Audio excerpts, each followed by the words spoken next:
조지 워싱턴 대통령이 이제 대통령으로 재임하는 동안에 그 어머니 생일날이 있었어요. 많은 사람들이 와서 그 어머니의 생일을 축하하면서 이런 질문을 던졌다고 그래요. 어떻게 그렇게 자녀를 훌륭하게 길렀습니까? 어떻게 그렇게 명품 아들을 만드셨나요? 그 질문에 대해서 그 어머니는 딱 한마디만 했다고 그래요.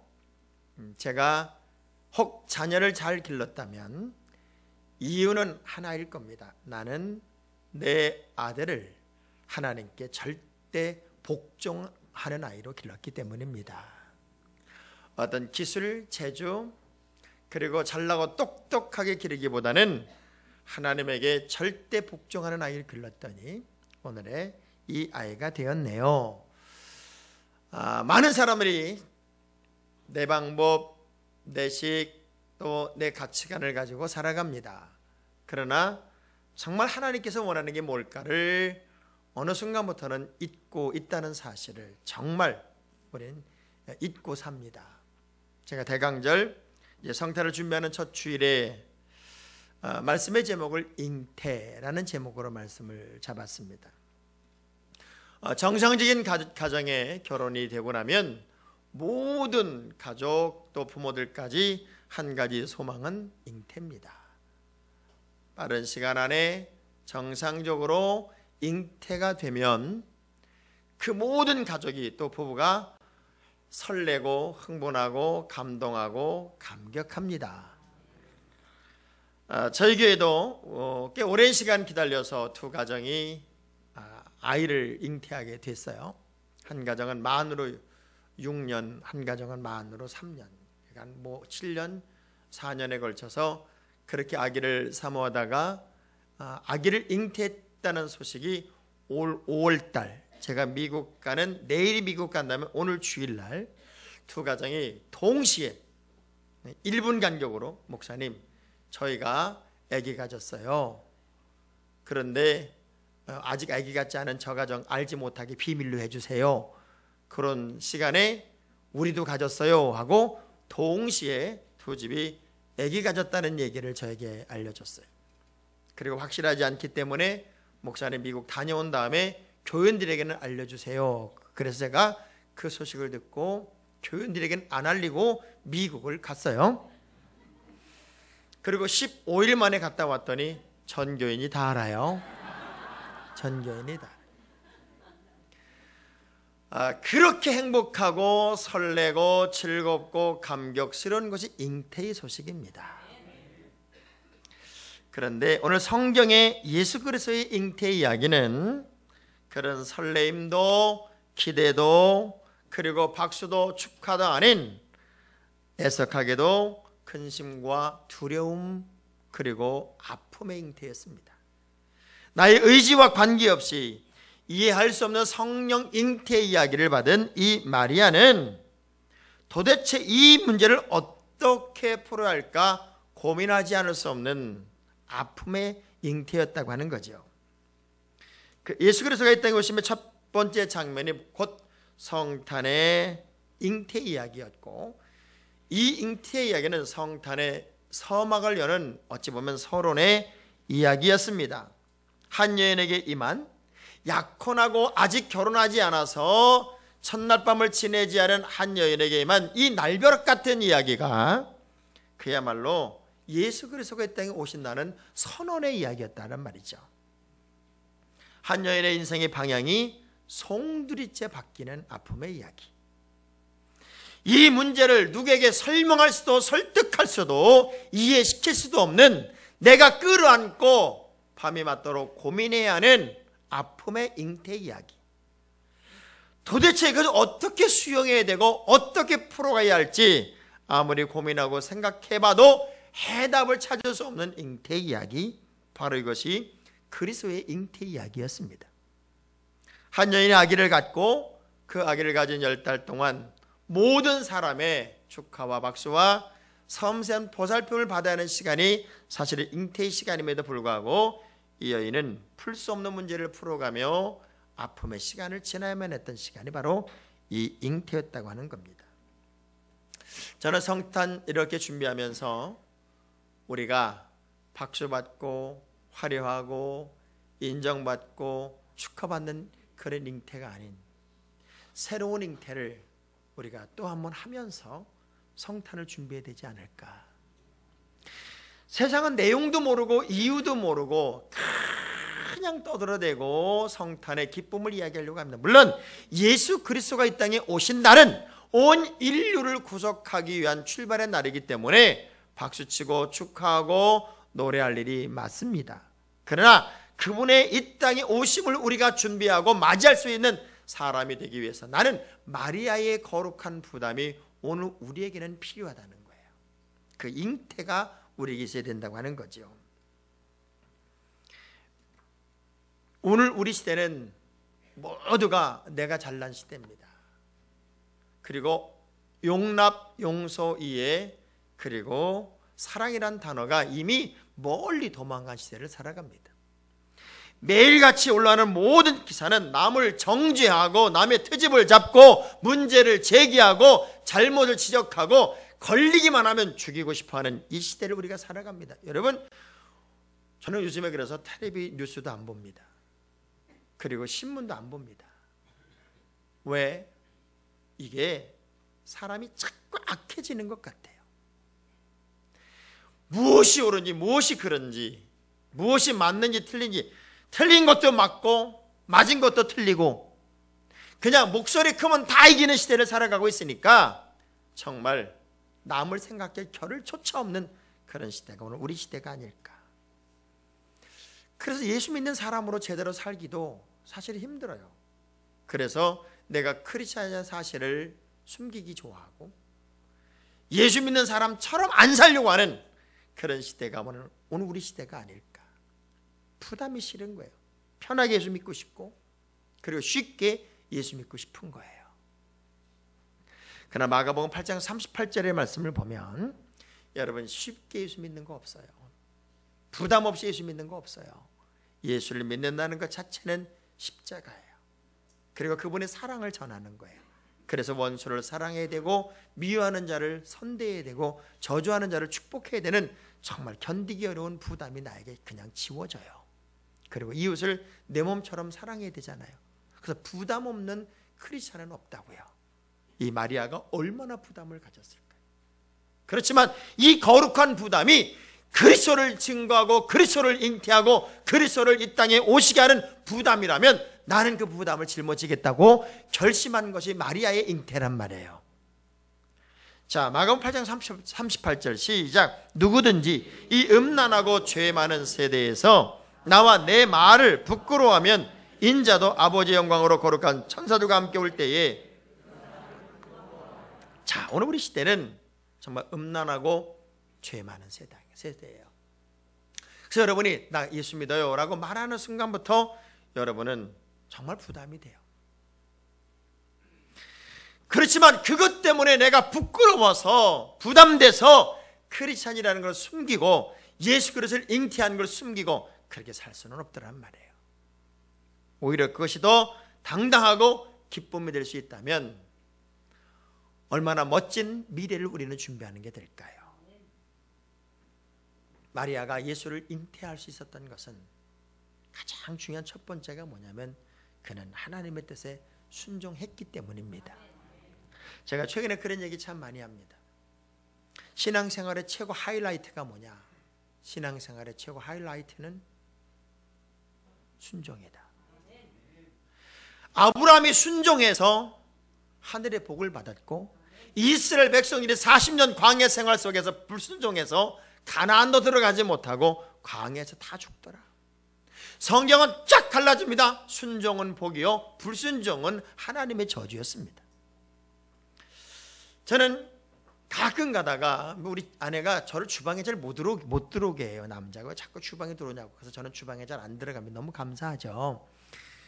요즘 남자들이 주부습진 걸리는 때에 저는 주방을 잘 안 들어간다는 게 얼마나 감사한지 모르죠.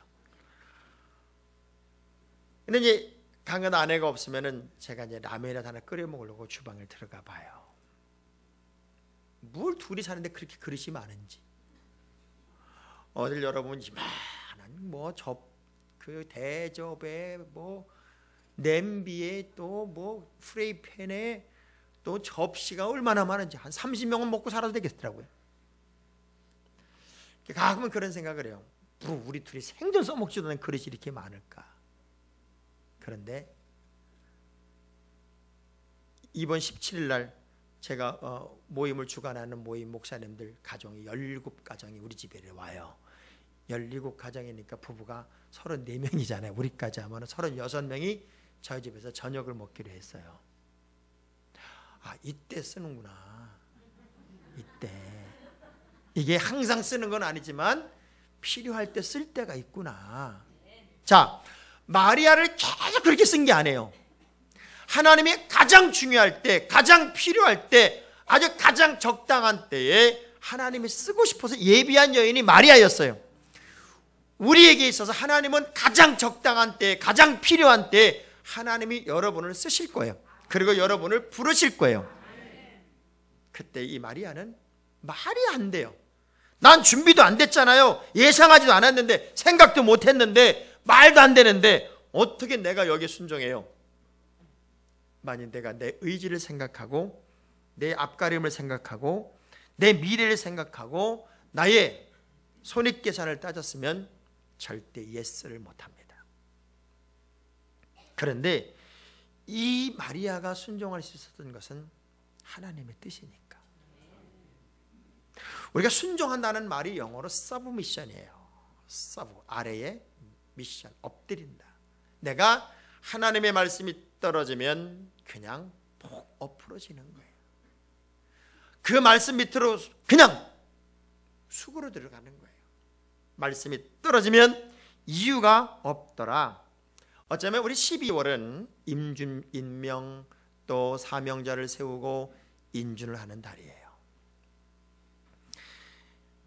대부분 사람들은 자기 입장을 생각할 겁니다. 손익계산을 따지는 사람, 사람의 소리가 듣기 싫은 사람, 하나님의 일이라도 부담이 되는 게 싫은 사람, 내가 뭐하러 교회 조용히 다니지 그런 소리 시끄러운 소리 들어가면서 내가 예수 믿어. 나름대로 자기 계산이 다 섭니다.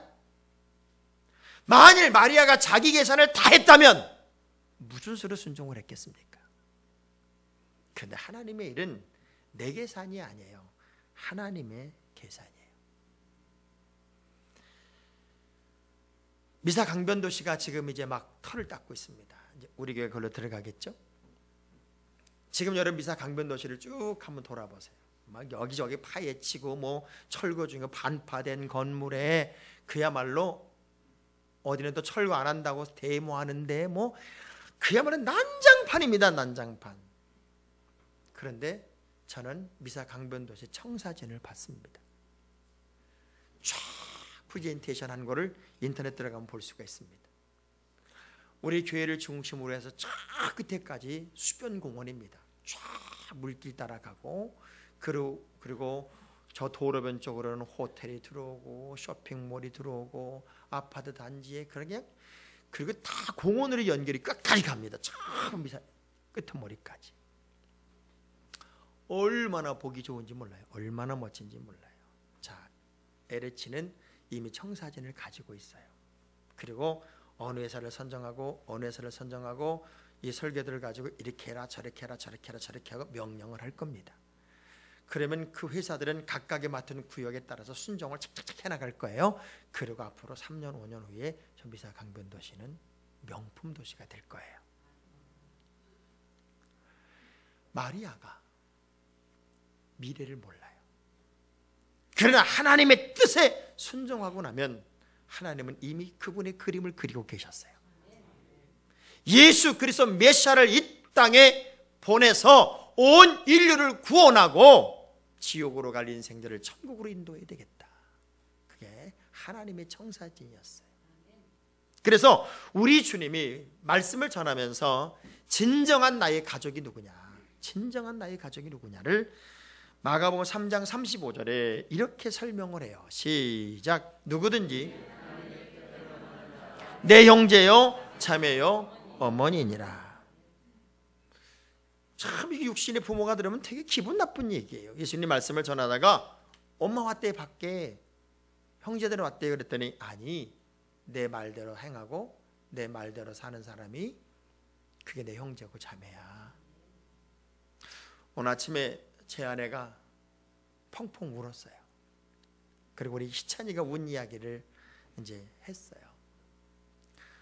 우리 희찬이가 혼자 미국으로 공부하러 갔을 때 이 희찬이를 아들처럼 돌봐준 벤이라고 하는 할아버지 교장 선생님이 있었어요.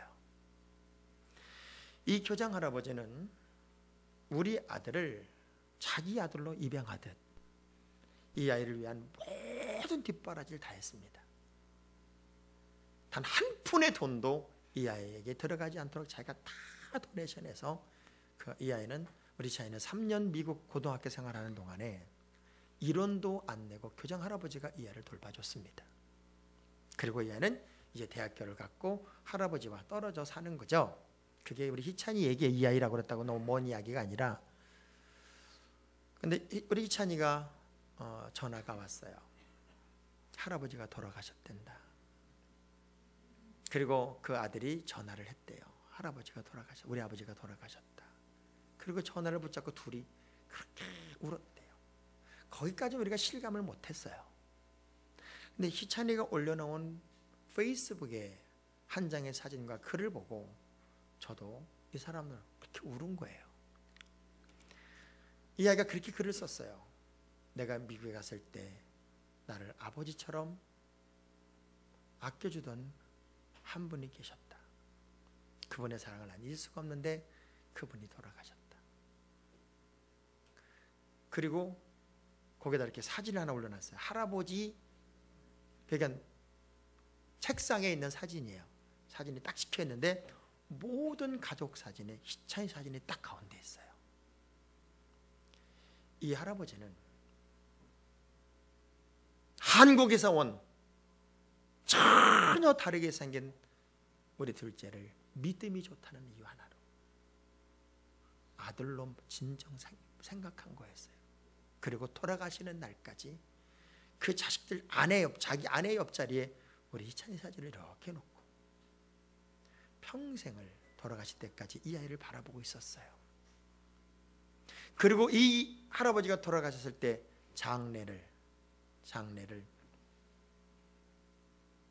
희찬이가 시간이 나는 날까지 연기를 했어요. 그래서 이 아이가 오는 날 같이 장례를 치르자. 그 한 장의 사진에 우리는 그렇게 많이 울었어요. 예수를 믿는다는 게 뭘까요? 여러분의 진정한 크리스찬이 되었다는 게 뭘까요? 에베소 6장 6절의 말씀을 보면 어쩌면 정답이 있더라고요. 시작. 눈가림만 하여 사람을 기쁘게 하는 자처럼 하지 말고 그리스도의 종들처럼 마음으로 하나님의 뜻을 사람 앞에서 눈가림만 해서 하는 척하지 말고 진짜 마음에서 진심에서 우러나오는 하나님의 뜻을 따르는 삶을 살자. 하나님의 방법대로 살아보자. 그것이 마리아가 잉태를 수용할 수 있었던 거였어요. 여러분, 이번 성탄절을 준비하면서 정말 내 마음속에 하나님의 뜻이라면 내가 순종하자, 내가 수용하자, 내가 받아들이자. 이 믿음이 여러분에게 정말 뜨겁게 회복되기를 주의 이름으로 축원합니다.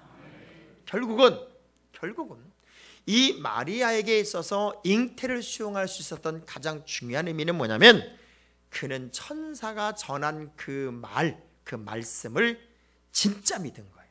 진짜. 우리 신앙생활에 가장 중요한 게 뭐냐면 진짜 믿어야 돼요. 말씀을 제대로 믿어야 돼요. 우리의 믿음이 가장 중요한 때는 말씀을 믿고 따르는 것이지 여러분이 상식적으로 경험에 의해서 남들이 하는 것처럼 흉내내는 믿음으로 가면 안 된단 말이에요. 말씀이 떨어지면 그 말씀이 우리 속에서 역사할 수 있도록 그 말씀을 붙잡는 게 중요한데 우리 말씀이 받아들여지는 이야기를 하면서 성경은 이런 비유를 들었어요. 어떤 씨는 길가에 떨어지고 어떤 씨는 돌짝밭에 떨어지고 어떤 씨는 가시덤불에 떨어지고 어떤 씨는 옥토에 떨어지더라. 그런데 길가에 떨어진 말씀은 금방 새들이 쪼먹더라. 말씀을 여러분이 들었는데 그냥 눈을 떴다 감았다 예배 시간에 들었는데 좋은 얘기인 것 같고 좀 들을 만한 얘기가 같았는데 눈을 딱 뜨니까 다 까먹었어요. 교회 문을 나가는 순간 머리에서 지워졌어요. 여기 길가예요. 돌짝밭 한번 해볼까? 좋아. 내가 내일 새벽에 한번 새벽 예배라도 한번 해보면서 믿음을 내가 한번 보여보자. 근데 하루 만에 안 일어났어요.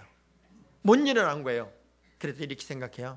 그렇지 뭘 내가 아유 괜히 결심만 하고 할 거 안 할 거 자자. 요게 이제 돌짝밭이에요. 가시덤불에 떨어지시는 말씀을 듣고 이제 좋아. 내가 이제는 하나님 중심으로 한번 살아봐야지. 그리고 극적으로 일주일을 했어요. 일주일을 하니까 막 입이 부르트고 난리가 났어요. 이거 내 체질이 아닌가 보다. 다시 원점으로 갔어요. 이게 가시덤불이에요. 옥터는 주여 힘 주십시오. 내가 너무 힘듭니다. 넘을 수 있는 능력을 주세요. 그리고 고비를 넘고 고비를 넘어서 꽃을 피우고 열매를 내는 거예요. 자, 말씀을 믿는다는 게 세상적 상식으로는 안 돼요. 나 앞가림해도 안 돼요. 이 말씀이 내 안에 떨어졌을 때 그 말씀을 내가 믿으려면 말씀이 말씀 속에 내 안에 역사를 해야 돼요. 그 말씀이 나를 지배해야 된다고요. 중국의 어느 목사님이 선교를 갔어요. 그랬더니 그 공산당을 피해서 예배드리는 모임에 사람들이 많이 모여 있어요. 그런데 법이 그런 법이에요. 외부에서 온 사람은 설교할 수 없다. 그래서 이렇게 서서 설교하면은 설교고 앉아서 얘기를 하면 토론이래네. 그래서 앉아서 하는 건 설교가 안 되고 서서 하는 건 설교니까 이제 목사님이 앉아서 토론하던 말씀을 전한 거예요. 한편의 설교를 전하니까 너무 은혜가 되니까 하나 더, 또 다른 말씀을 전하니까 또 하나 더, 세 편의 설교를 딱 끝내고 나니까 한 젊은이가 벌떡 일어나더니 이렇게 소리 지르더랍니다. 오늘 우리에게 전한 이 교양의 말씀을 나는 전적으로 접수합니다. 자, 이 이야기가 뭐예요? 설교 말씀을 내가 믿습니다. 이렇게 말하면 걸려요. 그리고 우리에게 전해진 이 교양의 말, 하나님의 말씀을 나는 전적으로 접수합니다. 믿습니다. 그 얘기예요. 그러면서 여러분도 접수하세요. 예수가 물 위를 걸었다면 걸었다는 사실을 믿으세요. 그분이 안진병 일으켰다면 일으켰다고 믿으세요. 그분이 죽은 자를 살렸다면 살렸다고 믿으세요.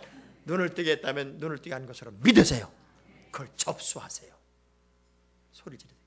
전부 다 접수합니다 그러더랍니다. 옆 사람 막수하면서 당신도 접수하시고 세 번만 흔들면서 좋게 말할 때 접수하셔.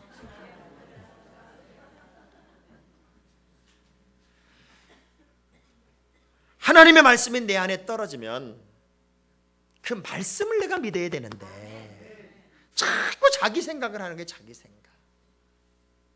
그러니까 내 생각을 하면 무슨 수로 마리아가 그걸 수용하겠어요?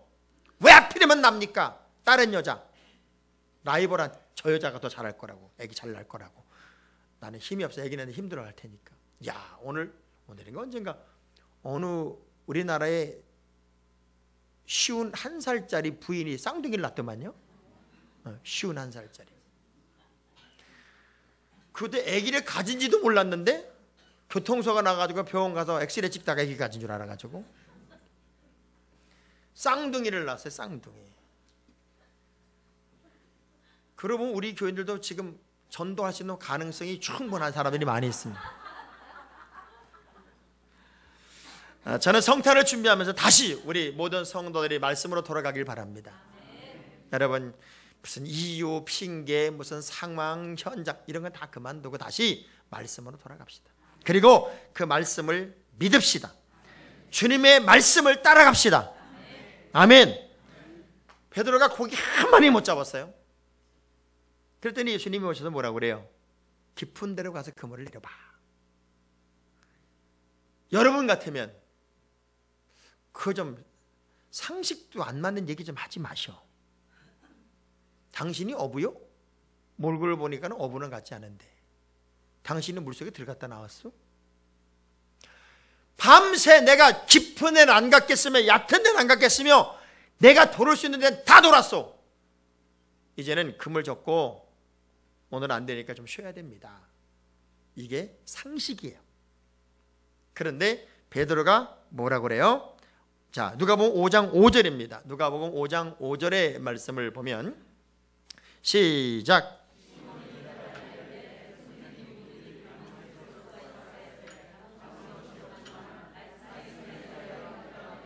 자, 말씀에 의지하여 그물을 내리겠다는 거예요. 말씀에. 누구의 말씀?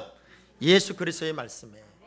천사가 이 여인에게 이야기하는 이 내용이 하나님의 말씀이라는 사실을 믿었기에 이 여자는 말씀대로 살아보겠다는 거예요. 여러분, 믿는다는 게 참 어려운 거더라고요. 이 믿는다, 사람 믿는 것도 어렵고 이 믿음을 갖는다는 게 정말 보이지 않는 예수를 믿는다는 게 얼마나 어려운 거예요. 참 여러분은 이 믿었다는 것만으로도 엄청난 결정을 한 사람들이에요. 우리가 의심이 생기기 시작하면요, 믿을 수가 없어요. 아침에 음식을 먹어도 의심하고 먹어보세요. 가만있어요. 이 음식에 잔류 농약이 얼마나 있을까? 여기다가 방부제를 얼마나 넣었을까? 요거 착색제는 또 얼마나 넣었을까?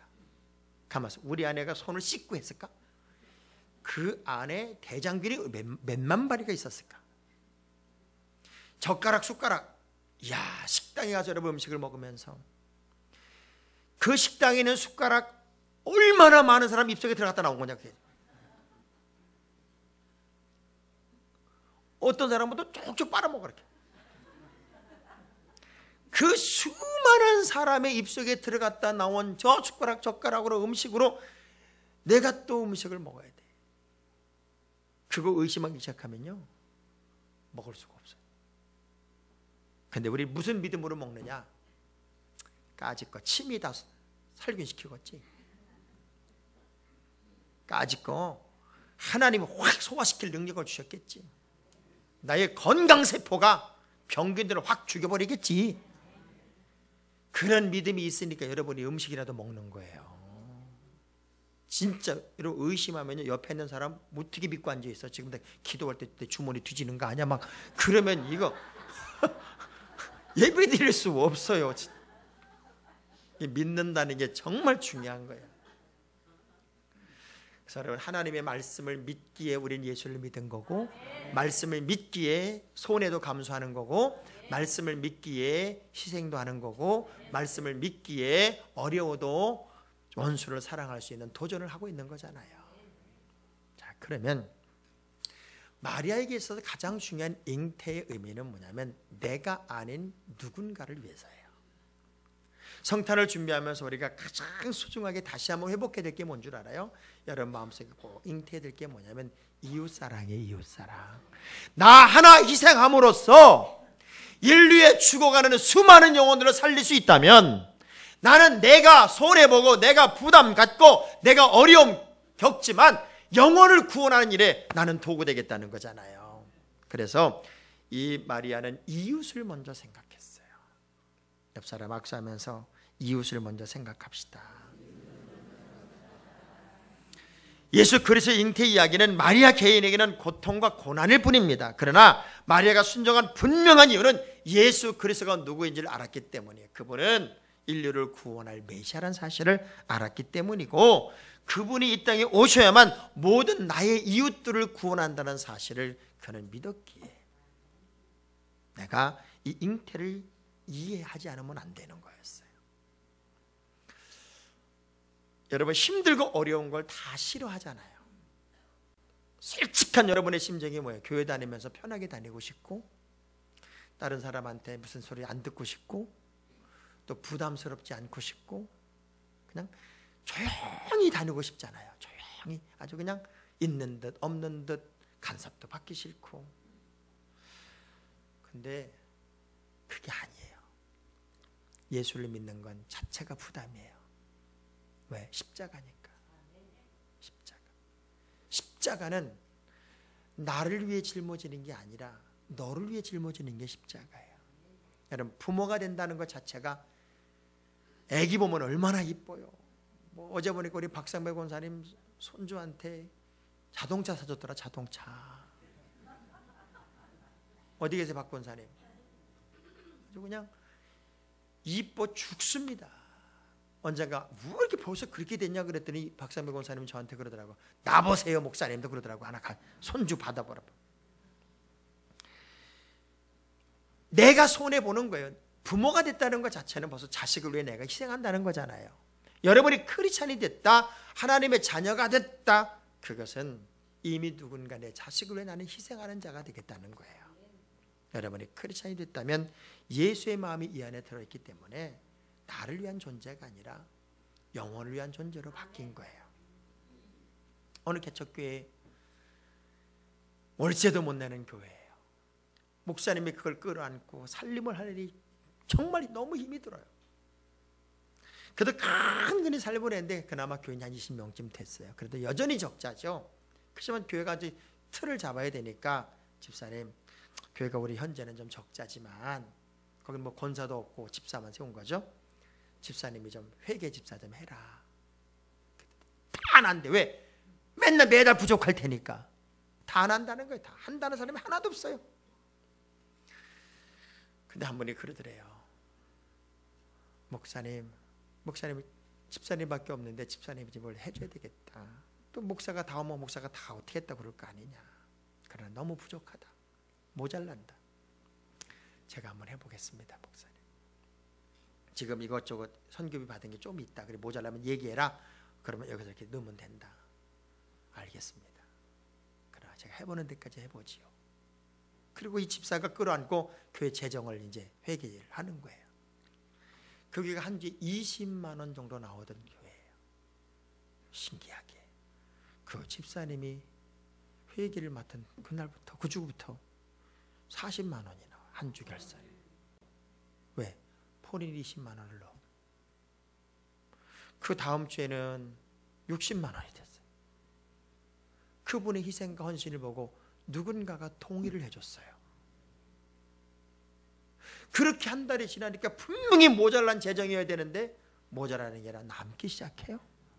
점점 남기 시작하더니 재정의 여유가 생기니까 목사님도 편하게 목회를 하게 되고 그냥 교회가 뽕뽕 돌아가니까 부흥도 되고 누군가 한 명이라도 나를 생각하지 않고 우리라는 공동체를 생각하는 사람이 있다면 우리가 살아나는데 레위기 19장 18절 말씀을 보면 믿음의 사람들에게 있어서 가장 중요한 신앙의 포인트가 있더라고요. 시작. 원수를 갚지 말며 동포를 원망하지 말며 내 이웃 사랑하기를 내 자신과 같이 사랑하라. 나는 여호와이니라. 할렐루야. 여러분 살아가면서 잘하고 싶죠? 정말 잘하고 싶죠? 그리고 잘했다는 소리 듣고 싶죠? 옆 사람한테 여쭤보세요. 그 소리 듣고 싶으면 물어보세요. 야 정말 잘했다. 요 소리 우리 하나님께 듣고 싶잖아요. 야 너 어떻게 잘하냐? 우리 하나님이 여러분을 칭찬할 때 진짜 잘했어, 너무 잘한다, 요렇게 하는 방법이 다 하나 있더라고요. 야고보 2장 8절 말씀 보세요. 야고보서 2장 8절 시작. 너희가 만일 성경에 기록된 대로 내 이웃 사랑하기를 내 몸같이 하라 하신 최고의 법을 뭐하면? 지키면 뭐하는 거예요? 아유 잘하네. 뭘? 옆 사람 사랑하면 우리 예수님이 잘한다. 잘해. 우리 교회는 특성이 뭐냐면 안 한대. 나 여성개장 안 할 거야. 나 안 할 거야. 안 한다가 아니라 부족하지만 제가 한번 해볼게요. 이게 언어가 좀 바뀌었으면 좋겠어요. 말 안 하는 것 좀 봐. 하나님이 여러분에게 참 잘한다라고 말할 때가 누군가를 사랑할 때예요.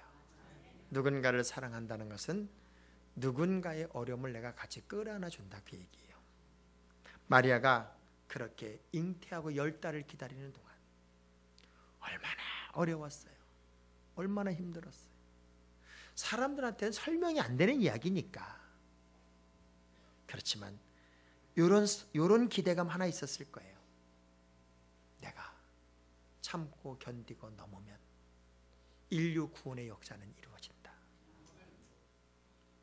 아펜셀러 목사님이 한국에 와서 감리교회를 세우고 또 배제학당을 세우고 정동절교회를 세우고 많은 사역을 하다가 군산 앞바다에 배를 타고 가다가 다른 배랑 부닥쳐요.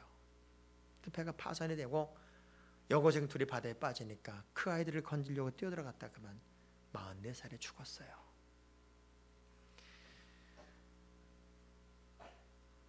그러면 말도 안 되는 미개한 나라에 와서 그 미개한 사람들을 구하려다가 미국에 잘 나가는 사람이 죽었단 말이에요. 그러면 정말 억울해야 되는데 아펜셀러의 세 아들 모두가 한국에 와서 선교사 생활을 했어요. 그리고 이분을 통해 지금 배제학교, 배제고등학교, 또 청동제일교 이런 교회와 학교들을 통해서 어마어마한 인재들을 양산을 했단 말이에요. 편안한 미국 생활 충분히 할 수 있지만 정말 헐벗고 배고프고 못 배우고 미개한 나라에 와서 이 나라를 깨우고 살리는 선교사 사역을 했기 때문에 오늘의 우리가 있는 거라고요. 다 내 앞가림만 하고 있고 다 나만 추스리고 있다면 무슨 예수 그리스도가 이 땅에 오셨겠어요? 우리가 예수 그리스도를 잉태하듯 여러분의 기독교의 아름다운 사랑을 품으면 아름다운 내일을 만들 수 있고 성탄의 진정한 행복을 맛볼 수 있잖아요.